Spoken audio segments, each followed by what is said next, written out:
बिस्मिल्लाहिर्रहमानिर्रहीम। अक्सर वालिदैन पूछते हैं डॉक्टर साहब बच्चे को यरकान हुआ है, इसमें कोई डरने की बात तो नहीं है। मेरा नाम है डॉक्टर हारून रशीद यूसुफजई और मैं चाइल्ड स्पेशलिस्ट हूँ। शफीक प्लाजा एबटाबाद में बच्चों के मुआयने के लिए मौजूद होता हूँ। देखिए, हम वालिदैन को समझाते हैं कि जो बच्चों में पैदाइश के साथ जो यरकान होता है, इसमें बहुत सारी वजूहात होती हैं इसकी, ठीक है। लेकिन बहुत सारी वजूहात में से एक वजह जो होती है, बच्चा जब पैदा होता है तो उसका जो हीमोग्लोबिन होता है वो फीटल हीमोग्लोबिन होता है, और उसको चूंकि एडल्ट लाइफ में आना होता है तो उसका फीटल हीमोग्लोबिन कन्वर्ट हो रहा होता है एडल्ट हीमोग्लोबिन में। तो जो फीटल हीमोग्लोबिन होता है वो जब टूटता है, उसके ब्रेक डाउन की वजह से बिलिरुबिन का लेवल ज्यादा हो जाता है, ठीक।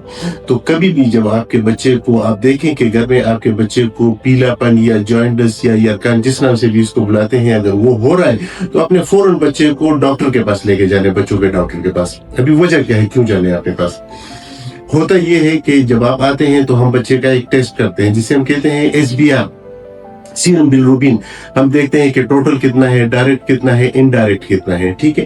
क्योंकि कभी कभी इस तरह हो जाता है कि अगर आप इस चीज को हल्का ले लें या इसको घर में रख लें तो ये बिलिरुबिन का लेवल जब बहुत ज्यादा हो जाता है तो ये बच्चे के दिमाग पे असर कर सकता है, जिसको हम कर्नेक्ट्रिस कहते हैं या बिलिरुबिन इनकेफेलोपैथी भी कहते हैं, जिससे बच्चा उम्र भर की मजदूरी में जा सकता है। तो अगर बच्चे को कभी भी जॉइंटिस की शिकायत हो पैदाइश के बाद तो आप डॉक्टर के पास जाएं, वो बच्चे का SBR के मुताबिक उसको देखें। हो सकता है बच्चे को फोटोथेरेपी की जरूरत हो, लाइट की जरूरत हो, उससे बच्चा सही हो जाए। अगर उससे ज्यादा हो तो हो सकता है कि खून तब्दील करना पड़ जाए, जिसको एक्सचेंज ट्रांसफ्यूजन कहते हैं। लेकिन इस चीज को आपने लाइट नहीं लेना। अगर आपके घर में कोई भी बच्चा है और इस तरह का कोई इशू है तो हमारे दिए गए नंबर पे राब्ता करके बच्चे की अपॉइंटमेंट के लिए आप टाइम ले सकते हैं। Thank you so much.